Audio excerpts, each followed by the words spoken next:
Hello, friends. This is me, your storyteller for sleepless nights, ready to immerse myself in another monotonous story from the Boring Story for Sleep series. Today, we'll take a trip back in time to explore the life of one of the most iconic yet often romanticized characters of the Middle Ages, the archer. Forget about heroic deeds, well-aimed shots that decided the outcome of battles, and how easily and naturally they drew the bowstring. We will not talk about myths and legends, but about harsh, sometimes disgusting, but surprisingly real, everyday life. There will be no epic battles, only a struggle for survival in a world where comfort was a luxury and cleanliness was almost heresy. Before we begin, turn off the lights, snuggle up on your soft pillow and leave the modern world at the door. Forget about your smartphone, hot showers, and clean tap water. Imagine a world where smell was a constant companion and diseases lurked around every corner. If you like what you hear, like and subscribe, but only if you want to, without pressure. We are not here to entertain you, but to put you to sleep. In the comments, tell us where you are listening from and what time it is. Now take a deep breath, relax, and let's embark on this journey where romance gives way to reality, and heroes give way to ordinary people trying to survive. So, you probably imagine a medieval archer as a kind of Robin Hood, a noble robber who lives in the forest, accurately shoots an apple on his head and always comes to the aid of the oppressed. Or perhaps like one of those tough guys in the movies who single-handedly dispatch entire armies, firing arrows with incredible speed and accuracy, while remaining clean, tidy, and full of energy. Forget about it. Forget about Hollywood smiles and clean faces. The reality was much, much more prosaic, dirtier, and, most importantly, more brutal. The medieval archer was not a hero. He was an instrument of war, a living weapon that required incredible physical strength, endurance, and, importantly, the ability to endure pain and deprivation. His life was a constant struggle, starting from childhood when his arms began to deform from training, and ending, as a rule, with an early and not very pleasant death. He did not choose this life. It chose him. Often it was a peasant who had been torn from the land, or a poor urban man who saw in service the only way not to die of hunger. His days were filled with grueling training, long marches, poor food, and constant risk to his life. He slept in the mud, ate what he could, suffered from diseases that today can be cured with a single pill, and was constantly in danger of being killed, maimed, or simply dying of exhaustion. His body was his tool, and this tool wore out very quickly. We will talk about how his body changed under the influence of constant loads, how his arms were deformed, how his back hurt from heavy equipment. We will tell you about the smells that accompanied him everywhere. The smell of sweat, dirt, blood, fear, and death.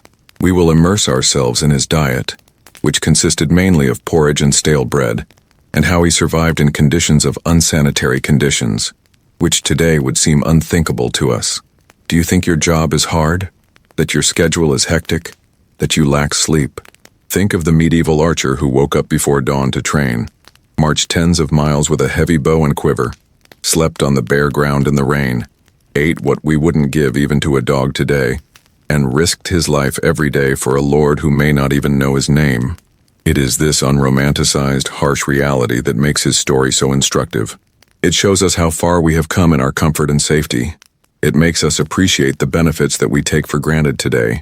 And maybe it will help you fall asleep by realizing that at least you don't have to worry about having to string the string of a bow that weighs more than yourself tomorrow morning and shoot the person who wants to kill you. So, get ready for a journey into a world where heroism was just a byproduct of desperation, and life was short, brutal, and, for an archer, incredibly brutal. And maybe you'll understand why you won't last a day in his shoes. Now that we've shattered the myth of the heroic archer, let's delve into how this tool of war was formed. A childhood of forced training. Forget about carefree games, school lessons, and parental care in the modern sense. For the future archer, childhood was not a period of innocence, but a harsh school of survival, where his body and spirit adapted from a very early age to one single goal: to become an effective marksman. Training began incredibly early, sometimes from the age of 5 to 7. These were not games with a toy bow.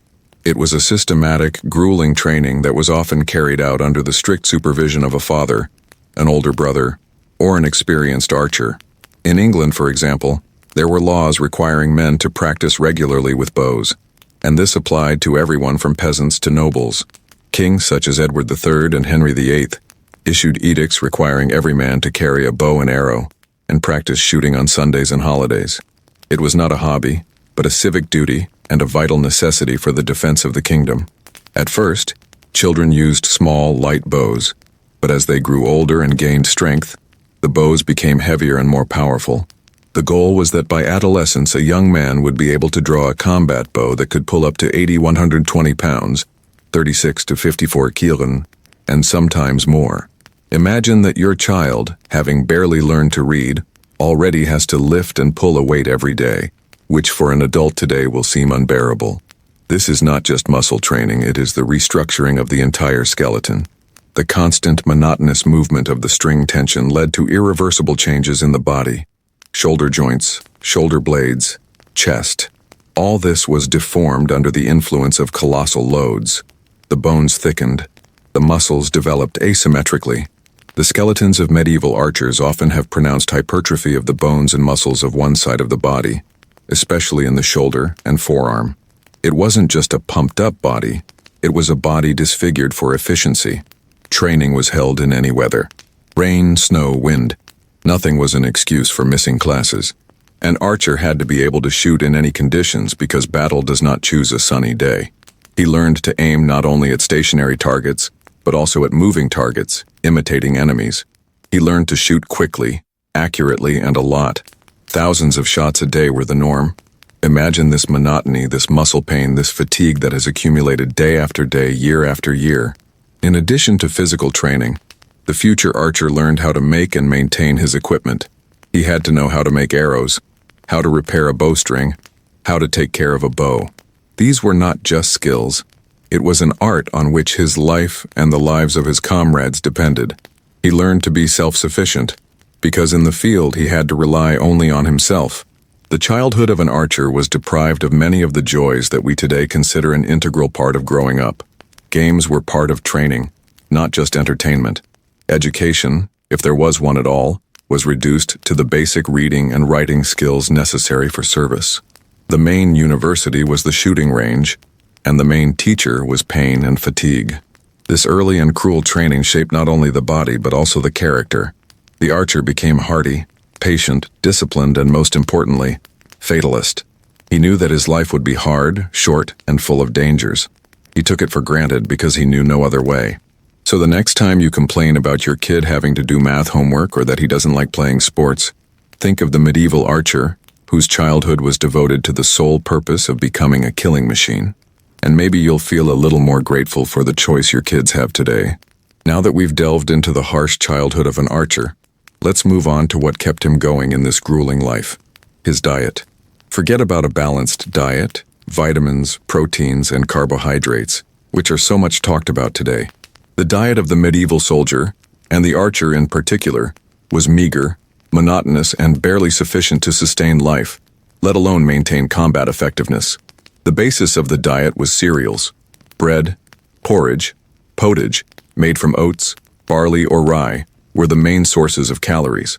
This bread was coarse, often with an admixture of bran and sometimes sand or small stones that got into the flour during grinding. It was hard, stale, and not too tasty. The porridge was even more monotonous, just boiled grains with water, sometimes with the addition of vegetables if they were available.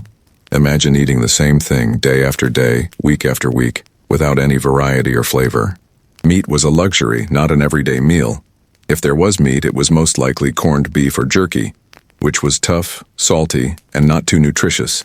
Fresh meat appeared only after a successful hunt, which was rare for an ordinary soldier, or after capturing cattle from the enemy. Fish was more readily available, especially on fast days, but it was not a daily dish either. Imagine dreaming of a piece of fresh meat, but instead you get another piece of stale bread and a portion of tasteless porridge. Vegetables were limited to what could be grown or harvested in the wild. Cabbage, onions, turnips, carrots, if you are lucky. That's the whole assortment. The fruit was seasonal and rarely made it to the soldier's table. There was a catastrophic lack of vitamins and minerals, which led to scurvy, night blindness, and other diseases that weakened the body. Water was a problem. Clean drinking water was rare, especially on hikes. Soldiers often drank from rivers and streams that could be contaminated, leading to dysentery and other gastrointestinal diseases. Therefore, ale or weak beer was preferred, as the fermentation process made them relatively safe to drink. But it wasn't the kind of beer you're used to, but rather a thin bread that provided some calories and helped you forget. The archer's diet was directly related to logistics. In the conditions of the campaign, the supply was extremely unreliable. Armies lived off the land, that is, they plundered the local population, or depended on wagon trains which often lagged behind or were attacked.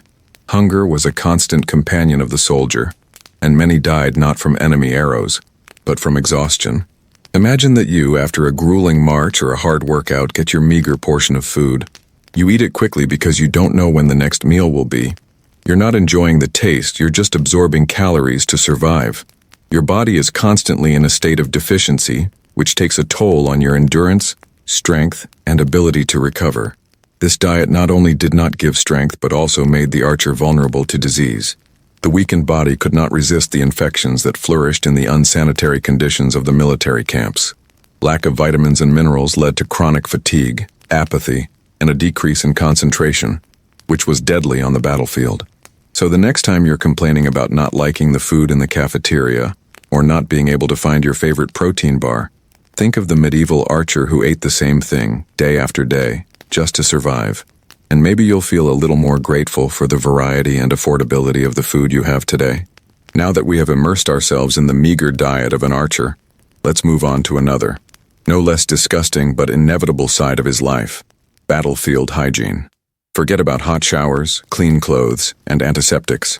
In the Middle Ages, personal hygiene was a luxury, and in the conditions of a military campaign or camp it was practically absent. This led to the fact that diseases, not just arrows and swords, were the main killers of soldiers. Imagine a military camp, thousands of men crowded into a small space, lack of basic sanitary conditions. Toilets? They did not exist in the modern sense. People relieved themselves wherever they could, behind tents, in the nearest bushes, right on the ground. The rain washed away this waste, turning the camp into a fetid swamp. The smell of human excrement, urine, sweat, unwashed bodies, and rotting garbage was a constant companion of the archer. Imagine this all-pervasive stench that soaked clothes, hair, and even food. Water was a valuable resource, and it was used mainly for drinking and cooking. Washing the body, and even more so washing clothes, was out of the question. Soldiers wore the same clothes for weeks or even months until they fell apart. These clothes were soaked in sweat, dirt, blood, and vermin. Lice and fleas were ubiquitous, sparing no one. They caused unbearable itching, skin irritation, and could carry diseases. Imagine trying to fall asleep when your body is constantly itching from parasite bites. Diseases spread at a terrifying rate. Dysentery, typhus, smallpox, plague. These epidemics were much more deadly than any weapon. Overcrowding, unsanitary conditions, a weakened body due to poor nutrition. All this created ideal conditions for the reproduction of bacteria and viruses. If one person fell ill, the entire army was at risk.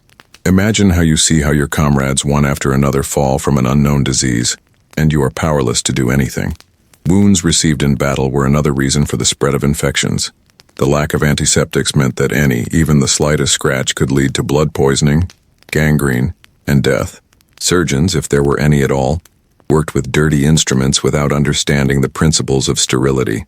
Amputations were performed without anesthesia, and often resulted in death from shock or infection. Even after the battle, when the bodies of the dead remained on the field, they became a source of infection. Rotting corpses attracted flies and rats that carried diseases. The smell of death, decay, blood, and pus hung in the air, reminiscent of the cruelty of war. The archer lived in a constant environment of these dangers. His body was his tool, but this tool was constantly being attacked by invisible enemies, germs and parasites. He could not wash, could not change clothes, could not avoid smells and diseases. His life was a constant struggle not only with the enemy, but also with the environment, which was set against him. So the next time you complain that your gym isn't clean enough, or that you need to take a shower after a workout, think of the medieval archer who lived in a world where hygiene was a pipe dream and disease was a more feared enemy than any knight. And perhaps you'll feel a little more grateful for the access to clean water, soap, and modern medicine that we take for granted today. Now that we've delved into the fetid world of medieval hygiene, Let's move on to the very heart of the archer's profession, the longbow. Forget the lightweight, sleek sports bows you see at the Olympics. The longbow was not just a weapon. It was a monster that required incredible strength, endurance, and most importantly, deformed the body of its owner. He was both a source of power and a curse to those who dared to use him. The longbow, especially the English one, was a formidable weapon. It could pierce armor up to 200 meters away and shoot arrows at such a speed that they could deliver a fatal blow before the opponent had time to react. But this power had to be paid for. The pulling force of a combat longbow could reach 80 to 120 pounds, 36-54 cal, and sometimes up to 180 pounds, 80 kil. Imagine that you have to pull the string repeatedly, hundreds of times a day, which requires such effort. This is not just training. This is constant violence against your own body. The constant use of such powerful weapons led to irreversible changes in the skeleton and musculature of the archer. The right shoulder, for right-handers, became much more developed than the left. The shoulder blade and collarbone were deformed, the chest expanded, and the spine curved. The skeletons of medieval archers found by archaeologists often have pronounced asymmetry and hypertrophy of the bones and muscles of one side of the body. It wasn't just a pumped-up body, it was a body disfigured for efficiency. The joints, especially the shoulder and elbow, were subjected to tremendous loads. Cartilage wore out, ligaments stretched, leading to chronic pain, arthritis, and limited mobility. Imagine waking up every morning with a nagging shoulder pain that won't go away because you have to pull that damn bow over and over again. In addition to deformities, archers suffered from constant injuries. Sprains, dislocations, ruptures of muscles and tendons were common. The bowstring could whip the forearm, leaving deep and painful wounds. The fingers holding the string were constantly rubbed and covered with calluses, which often bled and became infected. The training was grueling.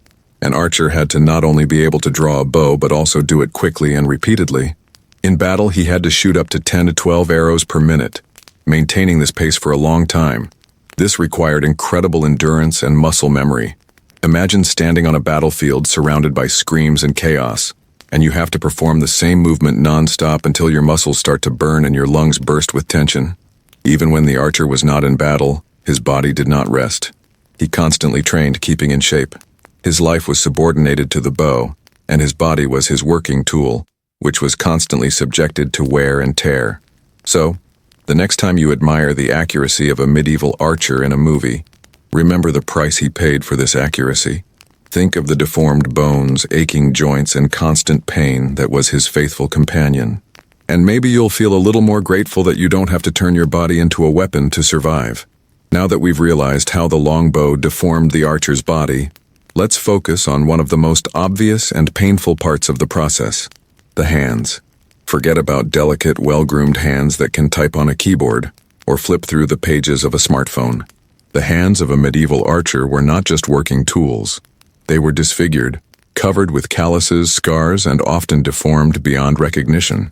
They were a living testimony to his profession and a constant source of pain. The constant tension of the bowstring, especially such a powerful one as a longbow, exerted tremendous pressure on the fingers, palms, and forearms. The fingers holding the string were subjected to friction and pressure, which led to the formation of thick, keratinized calluses. These calluses were not just a cosmetic defect. They were a protective layer that allowed the archer to continue shooting despite the pain. However, they often cracked, bled, and became infected, especially in unsanitary conditions. Imagine trying to do delicate work or just hold a spoon when your fingers are covered in painful cracks and festering wounds. The tendons and ligaments in the wrists and forearms were constantly stretched and strained. This led to chronic inflammation, tendinitis, and arthritis.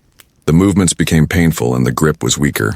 Over time, this could lead to limited mobility and even complete loss of function in some fingers or hands. The bones of the hands were also undergoing changes. Constant exercise stimulated bone growth, making bones denser and thicker. This was an adaptation of the body to stress, but at the same time it changed the anatomy of the hand. Some archers had curvature of the fingers or deformity of the joints, making their hands look like hooks.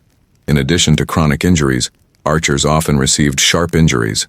The bowstring could break off and whip the forearm, leaving deep, painful bruises and lacerations.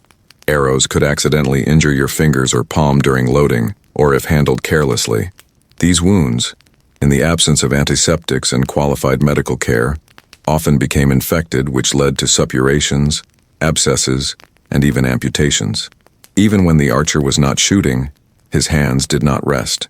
He used them to perform everyday tasks, to carry equipment, to participate in hand-to-hand combat. His hands were his life, and they were constantly under threat. Imagine waking up every morning with aching pain in your hands. Your fingers bend with difficulty, and your palms are covered with rough calluses and fresh wounds. You can't clench your fist tightly, and every movement causes discomfort. And in doing so, you need to pick up the bow and string again and again, knowing that this will only make your pain worse. This constant pain and deformation was part of the archer's life. He could not avoid them because they were a direct consequence of his profession. His hands were his calling card, but also his curse. They were a symbol of his strength, but also of his suffering. So the next time you complain of a callus from a pen or wrist pain from working at a computer for a long time, think of the medieval archer whose hands were disfigured and constantly aching. And perhaps you'll feel a little more grateful that your hands can do the delicate work without being subjected to such monstrous stress. Now that we've looked into the deformed hands of the archer, let's broaden our view of his overall fate. A short and painful life. Forget about longevity, retirement savings, and a comfortable old age.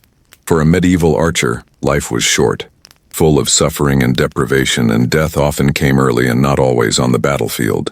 The average life expectancy in the Middle Ages was significantly lower than it is today, and for a soldier it was even shorter. If the archer did not die in battle, other dangers awaited him: disease, hunger, accidents, and the consequences of constant physical exertion. Very few lived to an advanced age, and those who did survive tended to be emaciated and crippled. Diseases were perhaps the most terrible enemy of the archer.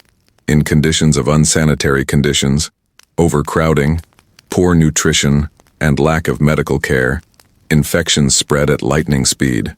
Dysentery, typhus, smallpox, plague, these epidemics mowed down entire armies. Colds and flu, which seem insignificant to us today, could lead to pneumonia and death. Wounds, even minor ones, often became infected and led to sepsis or gangrene. Imagine lying in a muddy camp, gripped by fever, with no medication, no care, knowing that every breath could be your last. Hunger and malnutrition were constant companions. The meager diet that we talked about earlier weakened the body, making it vulnerable to disease and reducing resistance. Chronic malnutrition led to exhaustion, vitamin deficiencies, and a general loss of strength. An archer could starve to death even if there was a lot of food around, but it was not available due to logistical problems or enemy actions. The physical exertion to which the archer was subjected from childhood left its imprint. Deformed joints, a curved spine, chronic pain in muscles and bones, all this made his life excruciating. By the age of 30-40, many archers were already disabled, unable to continue their service. Their bodies were worn to the limit, and every step, every movement caused pain. Accidents were also a frequent occurrence. Falls from a horse, injuries during training, the collapse of siege engines, accidental shots, all this could lead to serious injuries or death. In a world without safety rules and with primitive tools, any mistake could be fatal. The psychological burden of the war was also enormous. The constant fear of death, the horrors of battle, the loss of comrades, the need to kill, all this left deep scars on the psyche. Although there was no concept of post-traumatic stress disorder then, archers undoubtedly suffered from its manifestations: nightmares, anxiety, depression, emotional numbness. And even if the archer survived wars and epidemics, an unenviable fate awaited him. Without pensions, without social support, without the possibility of finding another job, many former soldiers became beggars, vagrants, or robbers. Their skills, so valuable in war, were useless in civilian life, and their crippled bodies did not allow them to engage in physical labor. So the next time you complain that you don't have enough time to rest, or that your back hurts after sitting at the computer for a long time, think of the medieval archer whose life was short, painful, and full of hardship, and you might feel a little more grateful for the opportunity to live longer, healthier, and more comfortable. Now that we have realized the brevity and painfulness of an archer's life, let's move on to what he wore that was both his protection and his curse: heavy and uncomfortable equipment. Forget about lightweight, ergonomic body armor and tactical uniforms. The medieval archer's equipment was bulky, constraining and incredibly heavy, adding another layer of suffering to his already difficult lot. Although archers, unlike knights, rarely wore full plate armor, their defenses were still significant and heavy. A typical archer would wear a quilted gambeson, a thick, layered jacket made of linen or cotton, stuffed with wool or scraps of fabric. Gambeson provided good protection against slashing blows and arrows, but it was incredibly hot, especially in summer weather, and quickly absorbed sweat, becoming even heavier and more unpleasant. Imagine wearing a thick cotton blanket on a hot day, and it is gradually getting wet with your own sweat. Chainmail was often worn over the gambeson, a braided shirt made of thousands of metal rings. Chainmail was an excellent protection against piercing and cutting blows, but it weighed from 10 to 15 kilograms, and sometimes more. This weight was distributed over the shoulders, creating constant pressure and causing fatigue. Imagine carrying 2 or 3 buckets of water all day long, and that's just a fraction of your gear. The head was protected by a helmet, which could be a simple iron cap or a more complex bassinet. Helmets, while life-saving, were heavy, limited vision and hearing, and poorly ventilated, leading to overheating and discomfort. It was difficult to breathe in a helmet, especially during physical exertion. In addition to protective equipment, the archer carried his main weapon, a bow. The long bow itself was quite heavy, especially if it was made of yew. A quiver with arrows was added to it. The quiver could have from 24 to 48 arrows, each of which weighed about 60-80 grams. A full quiver of arrows could weigh up to 3 to 4 kilograms. Imagine carrying another small backpack on your back filled with heavy objects. Additional equipment included a dagger or short sword for close combat, a belt bag with the necessary small things, flint, some food, a flask for water or ale. All this added weight and volume, hindering movement and making it difficult to move. The total weight of the archer's equipment could reach 20-30 kilograms and sometimes even more. And all this had to be carried during marches, training, and, of course, in battle. It's not just weight, it's constant pressure on the spine, joints, and muscles. This is a restriction of freedom of movement, which made every step, every action more energy-consuming. Imagine waking up in the morning, putting on all that heavy and uncomfortable gear, and you're going to spend the whole day in it, marching, training, or fighting. Your body is constantly tense, your muscles ache, sweat flows in streams, and every breath is difficult. So the next time you complain that your backpack is too heavy, or that your clothes aren't very comfortable, think of the medieval archer who carried dozens of pounds of uncomfortable gear that was both his protection and his curse. And perhaps you'll feel a little more grateful for the lightweight and functional clothing and gear you have today. Now that we've looked at the heaviness and inconvenience of the archer's equipment, let's move on to what he did in this gear most of the time, when he wasn't shooting. Grueling and endless marches. Forget about comfortable buses, trains, or cars. The movement of the medieval army was slow, tiring, and full of hardships, turning each march into a real test of endurance. Imagine that you are an archer. You wake up before dawn, perhaps after a few hours of sleeping on bare, damp ground. You put on your heavy, sweat-soaked and mud-soaked equipment, gambeson, chainmail, helmet, quiver with arrows, bow, dagger.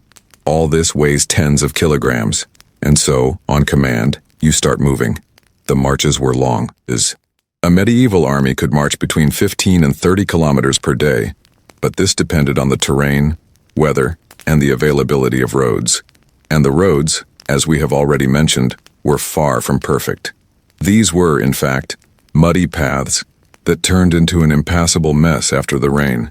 Crossing rivers, forests, hills, all this slowed down the movement and required great effort. Imagine walking ankle-deep in mud. Every step is hard and your gear is pulling you down. Rest was minimal.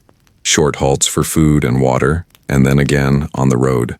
Overnight stays often took place in the open air, without tents or shelters, especially if the army was moving quickly or was in enemy territory.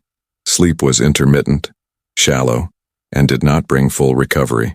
Imagine trying to fall asleep when your body aches from fatigue and the cold and dampness penetrate your bones. The food during the marches was even more meager than in the camp. Often they had to be content with what could be found on the way, or what was in the individual supply. Stale bread, some dried meat or cheese. Water was a problem, and you had to drink from any available sources, which we know led to illness. Physical exhaustion was a constant companion. Muscles ached, legs swelled, calluses rubbed until they bled. Dehydration, hypothermia, or overheating were all commonplace. Many soldiers lagged behind the column due to fatigue or illness, and their fate was unenviable. They could become victims of robbers, wild animals, or simply die of exhaustion. Morale also suffered. Monotony, fatigue, pain, uncertainty, all this pressed on the psyche. Soldiers could walk for weeks without knowing where they were going or when this hell would end. The lack of communication with home, the constant fear of the unknown, all this made the marches not only a physical, but also a psychological test. Sometimes marches were forced, when the army had to quickly reach a certain point. In such cases, the pace increased, and rest was reduced to a minimum. It was a real test of survival, and many could not stand it. So the next time you complain about having to walk a few blocks to a bus stop, or that you're tired after a long walk, think of the medieval archer who walked tens of miles a day, carrying heavy gear, in all weathers, with minimal rest and scant food. And perhaps you will feel a little more grateful for modern means of transportation and the ability to move around the world comfortably. Now that we've gotten a feel for the exhaustion of endless marches, let's move on to what has been a constant backdrop to the archer's life. Even when he wasn't marching or shooting, the constant fear of death. Forget about the safety of the modern world where death usually overtakes unexpectedly and far from home. For the medieval archer, death was not an abstract concept but a tangible reality that awaited him at every step. Not only on the battlefield, the fear of death was multifaceted. Of course, the most obvious was the fear of dying in battle. Arrows, swords, spears, axes, all this was intended for killing. The battles were chaotic, brutal, and unpredictable. An archer could be killed by an enemy arrow, pierced by a knight's spear, hacked to death by an infantryman, or simply trampled in the heat of battle. Imagine standing in formation, hearing the whistle of arrows overhead, seeing your comrades falling, and knowing that at any moment the next arrow or blow might be meant for you. But the fear of death was not limited to the battlefield. Disease, as we have already discussed, was an even more deadly enemy. Plague, typhus, dysentery. These epidemics could wipe out half of the army in a matter of weeks. An archer could survive a dozen battles, but die of a banal fever in a dirty camp. The fear of an invisible enemy that could strike anyone was perhaps even more oppressive than the fear of an armed enemy. Famine was another constant threat. With poor logistics and frequent sieges, food could run out at any time. Starvation was slow, painful, and humiliating. The archer could see his comrades weaken and die of exhaustion, knowing that the same fate might befall him. Accidents were also a frequent occurrence. A fall from a horse, the collapse of a siege tower, an accidental shot from one's own bow or the bow of a comrade, a fall into a river during a crossing. All this could lead to death or serious injury. In a world without safety rules and with primitive technology, any mistake could be fatal. Even when the archer was not on a campaign, his life was full of dangers. Robbers on the roads, internecine wars of feudal lords, harsh laws and cruel punishments. All this kept him in constant tension. This constant fear of death affected the psyche of the archer. He lived in a state of chronic stress. This could lead to apathy, depression, aggression, or conversely, fatalism and indifference. He saw death every day, and it became part of his reality. He learned to accept it as inevitable, but that didn't make it any less terrifying. Imagine waking up every morning not knowing if you will live to see the evening. You go into battle knowing that this may be your last day. You eat your meager food, knowing that tomorrow there may not be any. You sleep in the mud knowing that you can wake up sick. This permanent sword of Damocles hung over the archer's head all his life. So the next time you complain about stress at work, or being scared to watch the news, think of the medieval archer who lived in a world where death was his constant companion, and fear was his faithful companion. And perhaps you will feel a little more grateful for the relative security and stability in which we live today. Once we have realized the all-encompassing fear of death that haunted the archer, let's move to his home during the campaign. Dirty and dangerous camps. Forget about comfortable barracks, hot food, and sanitary conditions. The medieval military camp was a hotbed of disease, crime, and discomfort, a place where survival was a daily struggle, even when there was no direct combat. Imagine thousands of men crowded into a small space. Tents, if they existed at all, were primitive and did not provide sufficient protection from the elements. Many soldiers slept in the open air, covered only with a cloak or blanket. The ground was damp, dirty, and after the rain it turned into an impassable mess. Imagine trying to fall asleep when your body aches from fatigue and the cold and dampness penetrate your bones. There was no sanitation in the camp at all. Latrines were improvised, if there were any at all. People relieved themselves wherever they could, which led to rapid pollution of soil and water. Waste products, food residues, animal corpses, all this accumulated in the camp, creating an unbearable stench and attracting hordes of flies and rats. These insects and rodents were carriers of diseases that spread rapidly among crowded and weakened soldiers. Water was a problem. Water sources were often contaminated, leading to dysentery and other gastrointestinal diseases. Even if the water was clean, there was not enough for drinking, let alone hygiene.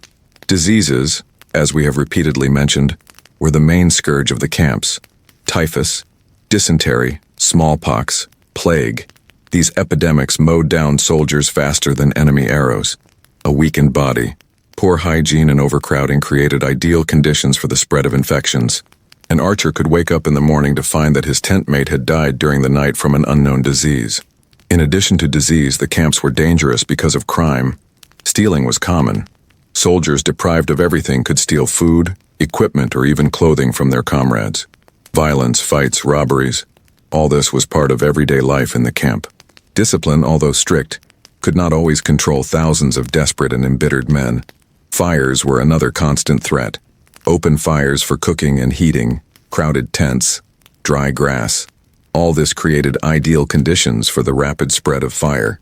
One careless step could lead to disaster. The psychological pressure was also enormous. Monotony, boredom, lack of personal space, constant discomfort, fear of illness and the enemy. All this put pressure on the psyche. Soldiers could sit in camp for weeks waiting for orders, and this wait was no less exhausting than the battle itself. So the next time you complain about the cramped space in your apartment, or that you don't like the smell on public transport, think of the medieval archer who lived in dirty, smelly, and dangerous camps, where every day was a struggle for survival, even without direct combat. And maybe you'll feel a little more grateful for the comfort, cleanliness, and safety of your home. After we have immersed ourselves in the unsanitary and dangerous conditions of medieval camps, let's move on to what kept this mass of people in any semblance of order: iron discipline and cruel punishments. Forget about human rights, lawyers, and humane treatment. The medieval army was a machine where every cog had to work flawlessly, and any deviation from the norm was punished with merciless cruelty, designed to instill fear and ensure obedience.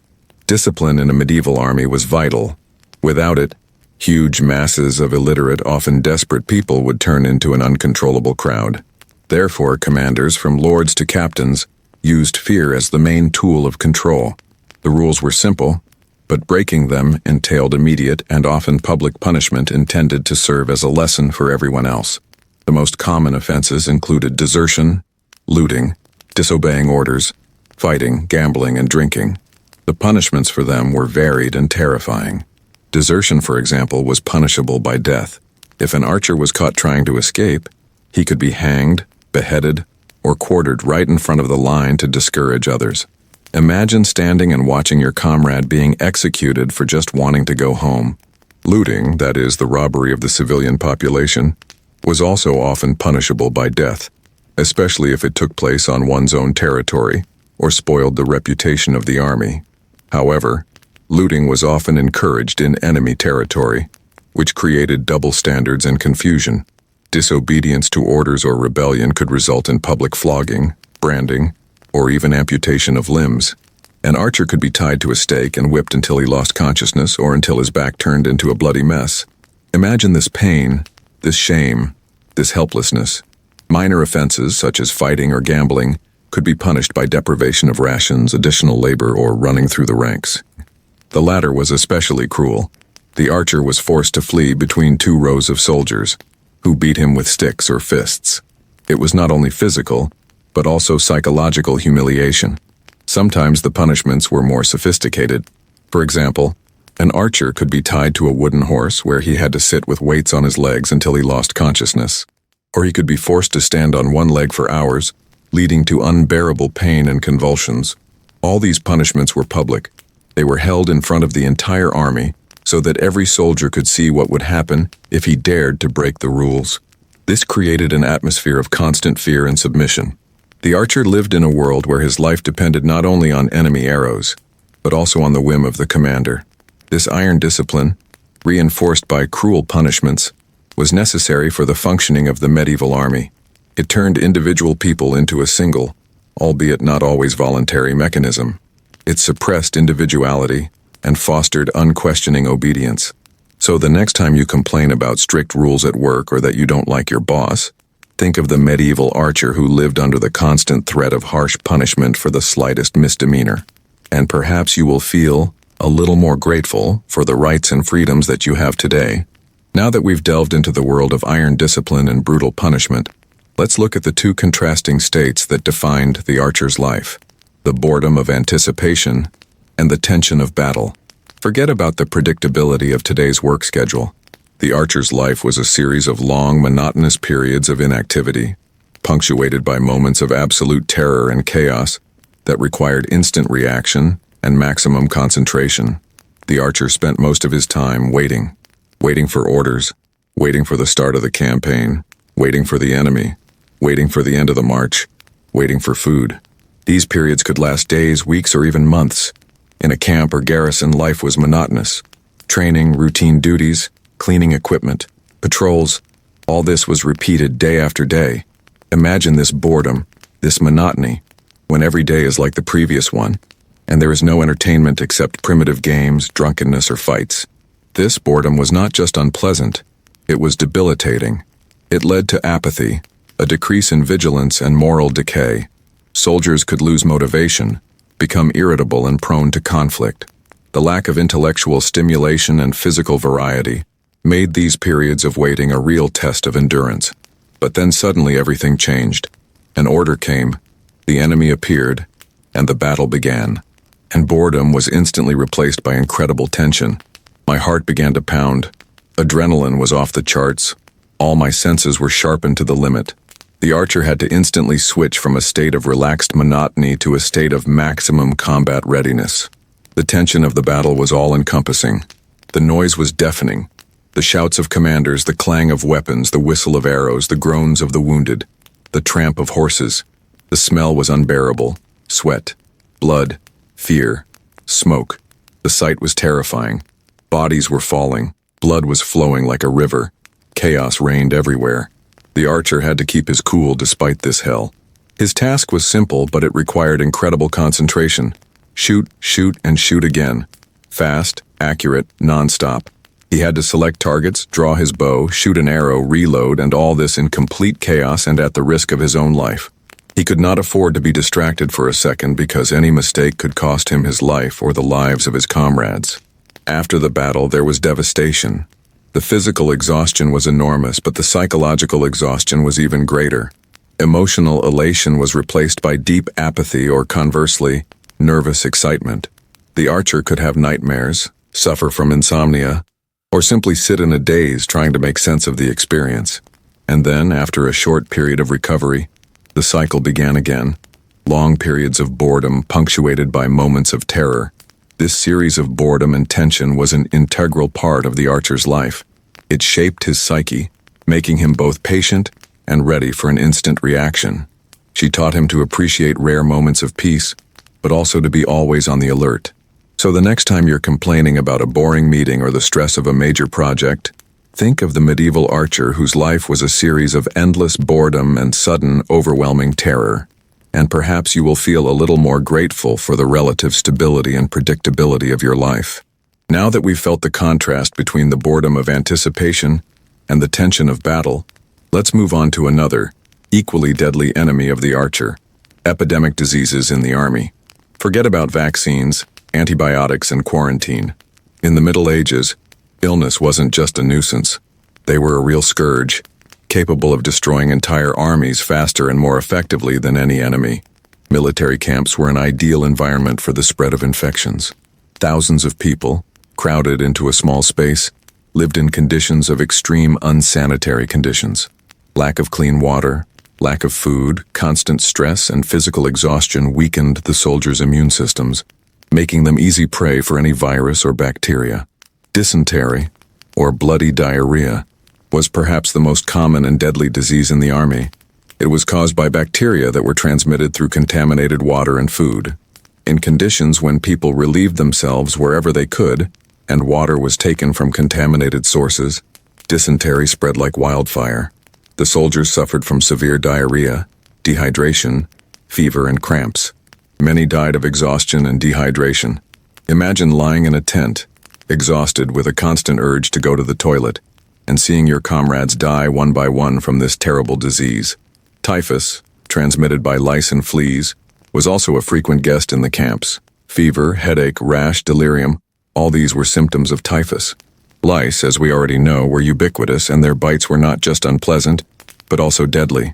Smallpox, measles, influenza, these viral diseases, which are now considered childhood diseases, were fatal in the Middle Ages. The lack of vaccines and effective treatment meant that these diseases could decimate entire populations, including soldiers. The plague, or the Black Death, was the worst nightmare. Although it was not always a constant companion of armies, its outbursts were catastrophic. If the plague hit the camp, it could wipe out half or even most of the troops in a matter of weeks. Panic, chaos, flight, all this accompanied outbreaks of plague. Wounds received in battle were also a source of infections. The lack of antiseptics meant that even the slightest scratch could lead to blood poisoning, gangrene, and death. Purulent wounds, abscesses, sepsis, all this was commonplace. The archer lived in constant fear of these invisible enemies. He may have been brave on the battlefield, but he was powerless in the face of the epidemic. He had seen his comrades, who had survived the fiercest battles, die in agony from disease. It was morally draining and demoralizing. Medical care, if there was any at all, was primitive and often useless.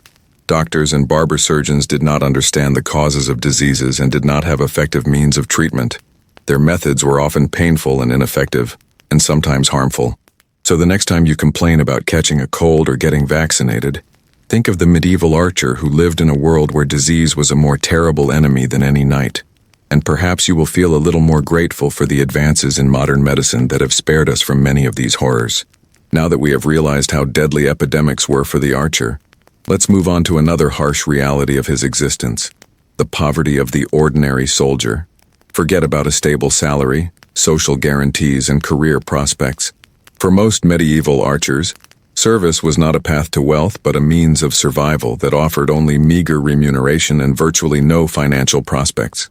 Archers, especially those who were not part of the permanent royal guard or the lord's personal retinue, were often mercenaries or militiamen called up for the duration of the campaign. Their pay was low and irregular. It could depend on the outcome of the battle, on the mood of the lord, or on the availability of funds in the treasury. Often payment was delayed for weeks or even months, and sometimes not paid at all. Imagine risking your life every day and not getting paid for it, or being paid so little that it's barely enough for food. Even when payment was made, it was not enough for a decent life. There was barely enough money for the bare necessities, food, if it was not given rations, and possibly to buy or repair some piece of equipment. There was no question of savings, buying land, or starting a family. The archer lived from paycheck to paycheck, if there was one at all. In addition to low pay, archers often faced deductions for the breakdown of equipment, for the loss of arrows, for disciplinary offenses. All this could be deducted from their already meager salary. Commanders could use various excuses to cut payments, knowing that the ordinary soldier had no rights and opportunities to defend himself. Looting, that is, robbing the civilian population, often became the only way for a soldier to replenish his income. Although this may have been formally prohibited, in practice commanders often turned a blind eye to it, especially in enemy territory. It was not only a way to get food or valuables, but also an opportunity to somehow compensate for low pay. However, looting was a risky activity that could lead to punishment or death. After the end of the campaign or war, most archers found themselves without work and without means of subsistence. Their skills, so valuable in war, were useless in civilian life. Their bodies were worn out and mutilated, making them unfit for hard physical labor. Without pensions, without social support, many former soldiers became beggars, vagabonds, or robbers. They were thrown to the margins of society, forgotten by those they served. Imagine that you gave the best years of your life to the service, risked your life every day, endured hardship and pain, and ended up on the streets, penniless, with a crippled body and no prospects for the future. This poverty was not only financial, but also social. The archer, as a rule, did not have a high status in society. It was expendable, a tool in the hands of lords and kings. His life was not valued, and his contribution to the victory often went unnoticed. So the next time you complain about your salary or that you don't have enough money for something, think of the medieval archer who lived in constant poverty, risking his life for a pittance, and having no prospects for the future. And perhaps you will feel a little more grateful for the stability, social security, and opportunities for financial growth that you have today. Now that we understand the depth of the medieval archer's poverty, let's move on to one of the main reasons for his constant deprivation: unreliable supply logistics. Forget about modern supply chains, refrigerators, and fast vehicles. The medieval army was a huge, slow, and voracious organism that was constantly in need of food, water, and supplies. But delivering it all was a nightmare, turning every campaign into a fight not only against the enemy, but also against hunger. Imagine an army of several thousand people. Every soldier needs food, water, clothing, equipment, weapons, as well as fodder for horses. All this had to be taken from somewhere and delivered somehow. In the Middle Ages, there were no centralized supply systems, as in modern armies. Armies often lived off the land. That is, they plundered the local population, which of course caused hatred and resistance. Transport was primitive. The main means of transportation were carts drawn by oxen or horses, and river vessels if the terrain permitted. Roads were in terrible condition, and bridges were rare. This meant that the carts moved very slowly, often lagged behind the main army, and were an easy target for enemy raids or bandits. Imagine waiting for food, knowing that it's out there somewhere a few days away but could be intercepted or just stuck in the mud. Food spoiled quickly. The lack of refrigerators meant that fresh meat, vegetables, and fruits could be stored for a very short time. The basis of the diet was cereals, bread, flour, dried meat, salted fish, and ale, jarred beer, which could be stored longer. But even these products required protection from moisture, rodents, and insects. Water was a constant problem. Armies needed huge amounts of water for drinking, cooking, and horses. Finding a clean and sufficient source of water on the hike was a real challenge. Polluted water, as we already know, led to epidemics of dysentery and other diseases. Equipment and weapons also required constant replenishment. Arrows broke, bowstrings broke, armor was damaged. The blacksmiths and artisans who accompanied the army could only produce a limited amount of supplies. Replenishment from the rear was slow and unreliable. Commanders were constantly faced with the dilemma of moving fast, risking leaving the wagons behind and facing starvation, or moving slowly to secure supplies, but losing strategic advantage. Many campaigns were lost not because of defeat in battle, but because of supply problems. Imagine that you are an archer who has just finished a grueling march. You are hungry, tired, and your equipment is damaged. You're waiting for the convoy of food and supplies to arrive, but it's still missing. Days turn into weeks, and hunger becomes stronger. You start eating everything you can find: roots, leaves, and sometimes what we wouldn't call food today. This unreliable logistics was one of the main causes of the archer's suffering. It meant a constant shortage of food, water, clean linen, and medicines. It made his life even more difficult and dangerous than it was on the battlefield. So the next time you complain about a delay in the delivery of your online order, or that your favorite product isn't available in the store, think of the medieval archer who lived in a world where supply was a constant headache and hunger was a real threat. And perhaps you will feel a little more grateful for the efficiency and reliability of modern supply chains. Now that we've realized how unreliable the logistics of supply were, let's move on to the most terrifying aspect of an archer's life: injuries and a complete lack of effective healing. Forget about ambulances, operating rooms, antibiotics, and rehabilitation.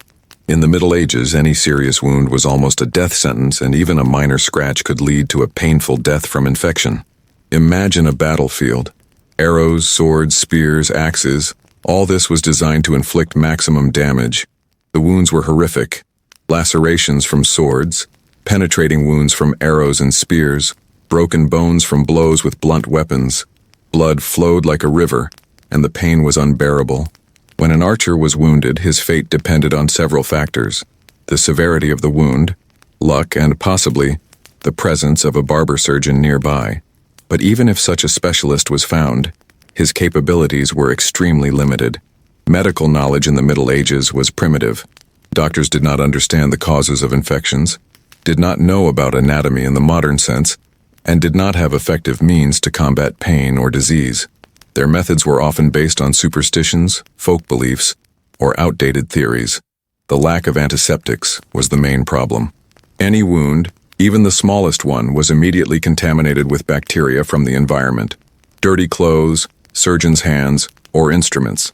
This led to the rapid development of infection. The wound began to fester, swelling, redness, fever appeared, purulent wounds, abscesses, sepsis. All this was common and often led to death. Operations, if they were carried out, were barbaric. Amputations of limbs, removal of arrows from the body. All this was done without anesthesia. The patient could be given some wine to drink or hit on the head so that he lost consciousness. But the pain was unbearable. The instruments were dirty, and after the operation, the wound could be cauterized with a red-hot iron or poured with boiling oil, which of course did not contribute to healing. Bone fractures healed poorly, often with deformities which led to disability.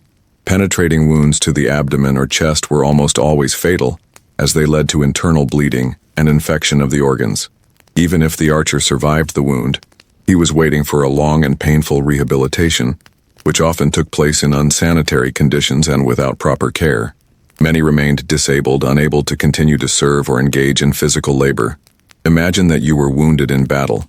You're lying on the ground, bleeding, screaming in pain. No one will come to you with a first aid kit or call an ambulance. You may be picked up by your companions, but their options are limited. You may be taken to a camp where a barber surgeon will try to do something, but his methods will be painful and most likely useless. You will suffer from pain, fever, pus, knowing that your life hangs by a thread.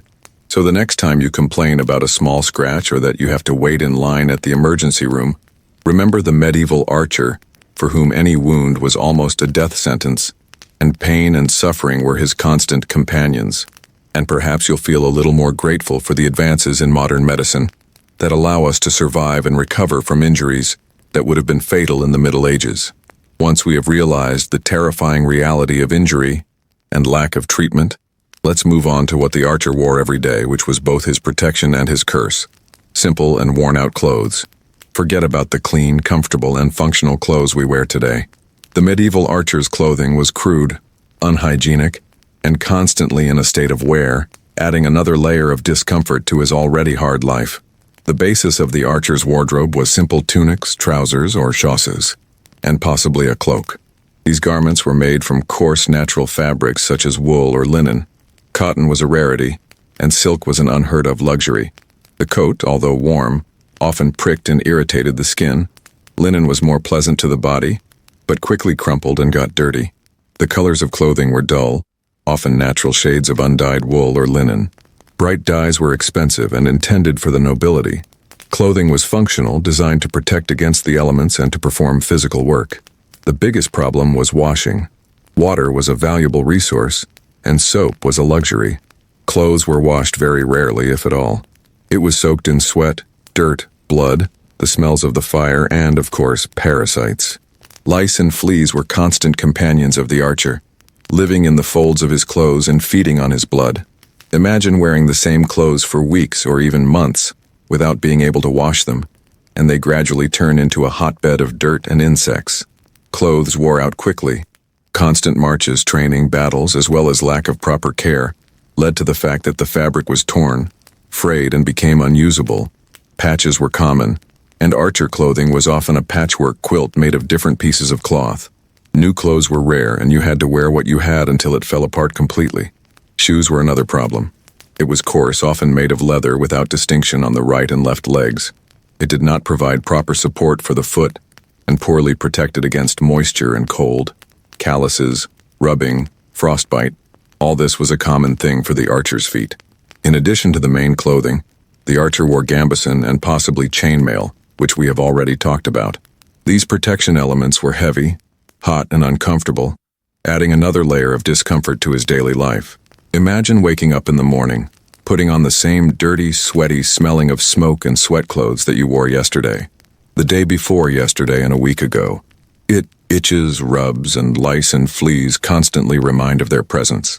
And you have to spend the whole day marching, training, or fighting. These simple and worn-out clothes were not just a wardrobe item. She was a symbol of his status, his poverty, and his constant deprivation. She was part of his suffering, but also part of his survival. So the next time you're complaining about having nothing to wear or that your clothes aren't very comfortable, think of the medieval archer who wore the same dirty, worn-out clothes for weeks, if not months, and was happy if they somehow protected him from the cold and wind. And perhaps you will feel a little more grateful for the variety, comfort, and hygiene of modern fashion. Now that we've looked at the archer's simple and worn-out clothing, let's move on to another, equally all-encompassing and perhaps more unpleasant aspect of his life: the smell of war in camp. Forget about the freshness of conditioners, the aromas of perfumes, and the smell of cleanliness. The medieval world, and especially the military camp and battlefield, was a realm of intense, varied, and, frankly, often disgusting smells that permeated everything around and were the archer's constant companion. The main smell of the military camp was the smell of human and animal waste, the lack of sewerage, the habit of relieving oneself wherever necessary, as well as the abundance of horses and other animals kept in the camp, created a constant, pervasive stench. The rain turned the earth into a fetid mess, and the sun increased the vapors. Imagine living in this constant cloud of ammonia, feces, and rotting garbage. Soldiers, as we already know, rarely washed, and their clothes were rarely washed. The smell of sweat, unwashed hair, dirty feet, all this mixed into a single, heavy aroma, which was an integral part of every person in the camp. Imagine being in a cramped space with hundreds of such people, and this smell permeates your clothes, hair, and even skin. The smell of smoke was another constant companion. Fires for cooking and heating burned constantly, and the smoke from them soaked everything around. The smell of burning, mixed with the smell of raw wood, was omnipresent. On the battlefield, the smells became even more intense and terrifying. The smell of blood was perhaps the most dominant. Fresh blood, spilled in huge quantities, mixed with the smell of sweat, fear, and adrenaline. Then there was a smell of decomposition. The bodies of killed people and animals left on the field began to rot, exuding a sweetish, cloying, unbearable stench. This smell could hang in the air for days or even weeks after the battle. The smell of pus and infections was also ubiquitous. Wounds that were not treated quickly became infected, and the smell of pus was familiar to every soldier. Hospitals, if they existed at all, were filled with this smell, mixed with the smell of medicinal herbs and human suffering. The smell of fear was invisible but palpable. It was the smell of adrenaline, sweat, vomit, which came from people in a state of extreme stress and terror. Even the food had its own specific smell. Salted meat, stale bread, tasteless porridge, all this did not add pleasant aromas. And if the food began to spoil, the smell of rotting became even more disgusting. The archer lived in this world of smells. He couldn't avoid them because they were part of his daily reality. His sense of smell was constantly overloaded, and he was probably used to these smells, perceiving them as normal. But for a modern person, accustomed to cleanliness and freshness, this would be a real test. So the next time you complain about a bad smell on public transport or that you don't like the smell of your new shampoo, think of the medieval archer who lived in a world where smells were much more intense, varied, and often disgusting. And maybe you'll feel a little more grateful for the cleanliness and freshness we often take for granted in today's world. Now that we've immersed ourselves in the pervasive smells of medieval camp and battlefield, let's move on to another aspect that made the life of an archer unbearable: the constant lack of comfort and personal space. Forget about soft beds, hot showers, privacy, and the opportunity to relax. The life of an archer was a series of deprivations, where every day was a struggle for survival in conditions of extreme overcrowding and discomfort. Imagine that you are sleeping on the bare, damp ground, covered only by a thin cloak. If you are lucky, you have a straw mattress, but it quickly becomes a breeding ground for fleas and lice. Cold penetrates to the bone. Dampness permeates clothes, and insects do not give rest. Sleep was intermittent, shallow, and did not bring full recovery. Imagine trying to fall asleep when your body aches from fatigue, and the cold and dampness penetrate your bones. Personal space was an unheard of luxury. Thousands of men crowded into the camp lived side by side, without any partitions or privacy. You ate, slept, relieved yourself, and even died in front of your comrades. There was no place where you could be alone, think, or just take a break from the constant presence of other people. This constant overcrowding led to irritability, conflicts, and loss of individuality. Hot water was practically inaccessible. Washing was a rare event, and it often took place in cold water, in a river or stream. A shower, a bath, all this was a pipe dream. Lack of hygiene, as we already know, led to diseases and unpleasant odors. The food was meager and monotonous. Hot, freshly cooked food was rare. Most often it was stale bread, salted meat, or cheese, which had to be eaten cold. There was no variety in the diet, which led to vitamin deficiencies and a general weakening of the body. Lack of entertainment and leisure was also part of the discomfort. After a hard day, there was no opportunity to relax, watch a movie, read a book, or listen to music. The only amusements were primitive games, drinking, or fighting, which often led to new problems. Constant noise was another source of discomfort. Shouting, talking, the clang of weapons, the neighing of horses, the barking of dogs, all this created a constant background noise that did not allow you to relax and concentrate. This life in constant discomfort and without personal space formed the psyche of the archer. He learned to endure, adapt, and survive in the most adverse conditions. He was desensitizing to pain and discomfort, which was necessary for survival, but made his life even harsher. So the next time you complain that your mattress is too hard, or that you don't have enough personal space on public transport, think of the medieval archer who lived in a world where comfort was an unheard of luxury and personal space was a pipe dream. And perhaps you will feel a little more grateful for the coziness, privacy, and opportunity to relax that you have today. Once we have realized the complete lack of comfort and personal space, let's move on to another aspect that made the archer's life unbearable: constant psychological pressure and trauma. Forget about psychologists, support groups, and coping mechanisms. The archer's life was filled with horror, violence, and loss, leaving deep and indelible scars on his psyche that no one treated. The constant fear of death, which we have already mentioned, was only the tip of the iceberg. The archer witnessed unimaginable atrocities. He saw his comrades die a painful death, their bodies mutilated. He saw civilians subjected to violence and looting. He himself was forced to kill, and this left its mark. Imagine seeing these horrors every day and they become part of your reality. Guilt was a constant companion. Guilt for surviving when others died.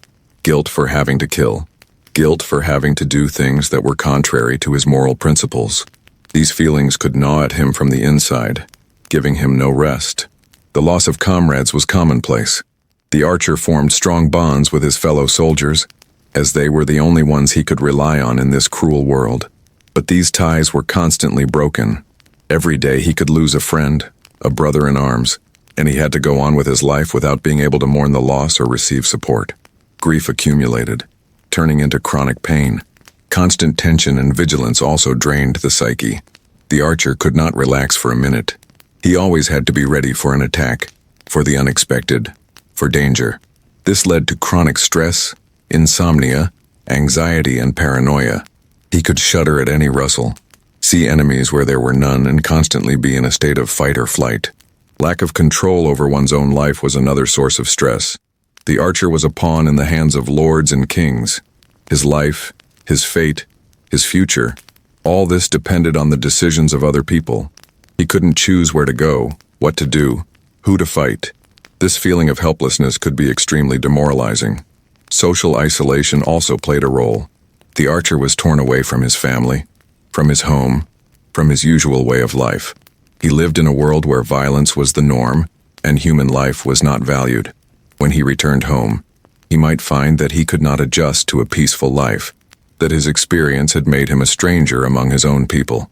All of these factors led to what we today call post-traumatic stress disorder, PTSD. An archer could suffer from nightmares, flashbacks, emotional numbness, irritability, aggression, depression. But in the Middle Ages, there was no understanding of these conditions or ways to treat them. His suffering was invisible, and he had to deal with it alone.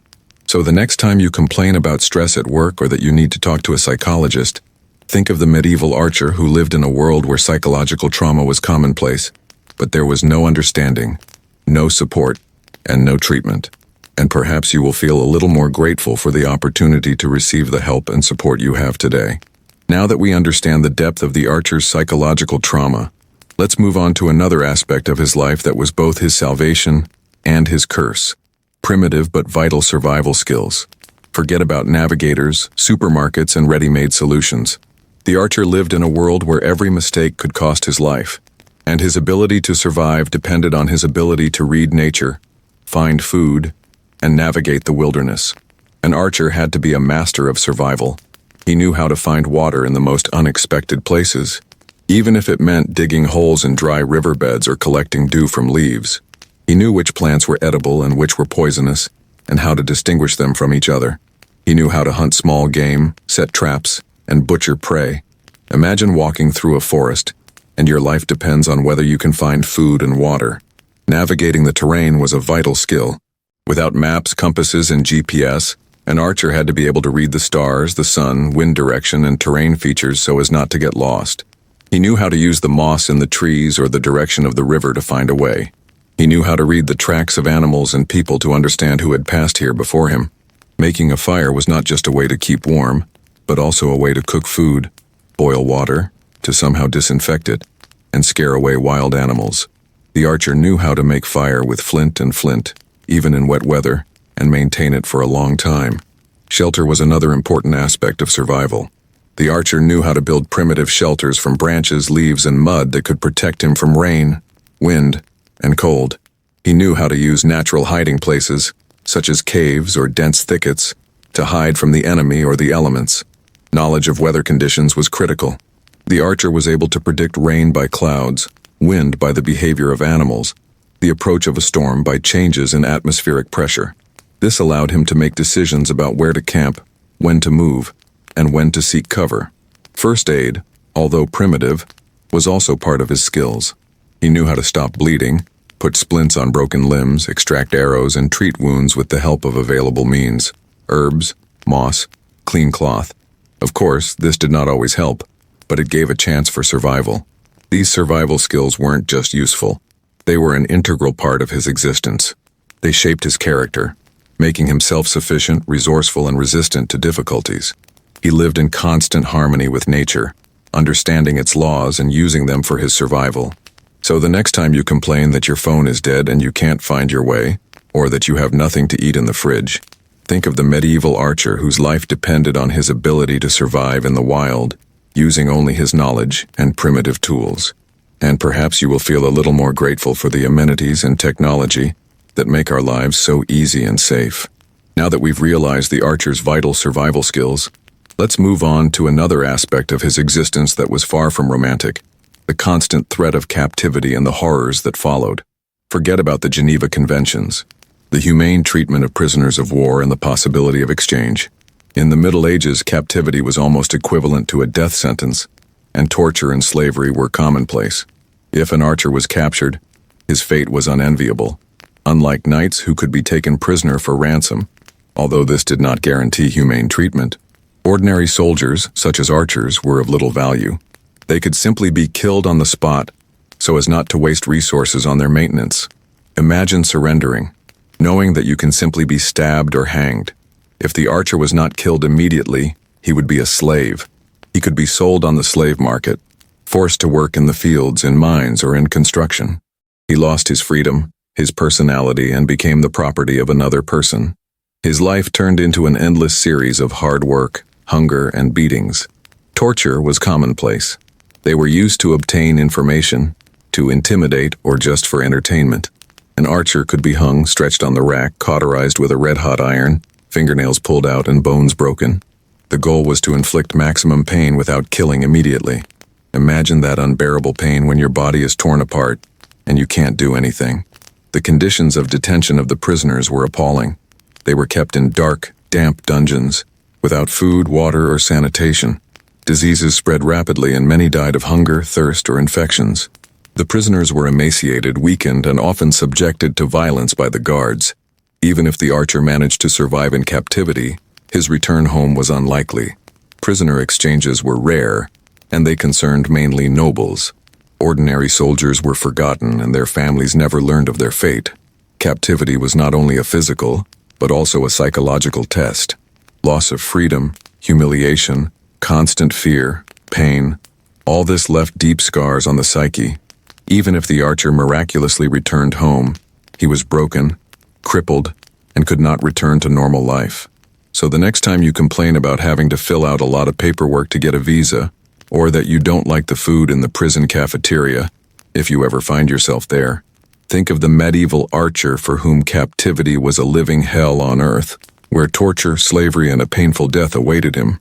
And perhaps you will feel a little more grateful for the human rights, international conventions, and humane treatment of prisoners of war that exist today. Now that we've grasped the horrific reality of captivity, let's move on to another, equally bitter aspect of the archer's life, his oblivion and lack of recognition after the war. Forget about veteran benefits, parades honoring heroes, and lifetime pensions. A medieval archer, having given the best years of his life to service, often found himself thrown to the margins of society, forgotten and unclaimed as soon as his skills ceased to be needed. When the war ended, the army was disbanded. An archer who had been a valuable combat unit yesterday was becoming a burden today. He was not paid a pension, he was not provided with housing, and he was not provided with medical care. He was left to his own devices, often without means of subsistence and without the possibility of finding work. His skills, so valuable in war, were useless in civilian life. He knew how to shoot a bow, march, fight. But these skills did not bring income in the village or city. His body was worn out and crippled, deformed joints, chronic pain, old wounds that constantly reminded of themselves. This made it unsuitable for the hard physical labor that was the backbone of the economy of the time. Society did not appreciate his sacrifices. Unlike knights who could receive lands, titles, or glory for their exploits, the average archer remained unknown. His name was not mentioned in the chronicles. His exploits were not sung in songs. It was one of many expendable stuff that was used and discarded. Many former archers became beggars, vagabonds, or robbers. They were forced to beg to survive or resort to crime to feed themselves. Their experience of war, their cruelty and despair made them dangerous to society, but society itself created them. The psychological traumas that we talked about earlier also haunted him. Nightmares, flashbacks, anxiety, depression, all this haunted him in peaceful life. He could not adapt to a normal existence, could not forget the horrors that he saw and committed. His family, if he had one, might not recognize him, not. He could return home after many years of absence, changed beyond recognition, with a crippled body and a broken psyche. His children might not remember him, and his wife might have found another. He was a stranger in his own home. So the next time you complain that you don't have enough recognition at work, or that you don't like your pension, think of the medieval archer who gave everything he had to his country, and in return, received only oblivion and poverty. And perhaps you'll feel a little more grateful for the veteran benefits, social support, and recognition that exist today. After we have traced the archer's bitter fate after the war, let's conclude our immersion in his world by reflecting on his legacy, the vital but often unsung contributions of these soldiers. Forget about monuments, museums, and school textbooks dedicated to every archer. Their true legacy is not in bronze and stone, but in how their work, their suffering, and their sacrifices have shaped the course of history, even though their names have remained forgotten. Archers were a key element of medieval warfare. Their appearance and development, especially the longbow, changed the tactics of battles and influenced the outcome of many conflicts. They were capable of inflicting damage on the knightly cavalry, which had previously been considered invincible. The battles of Crécy, Poitiers, and Agincourt are just the most famous examples where archers played a decisive role in turning the tide of war and changing the political map of Europe.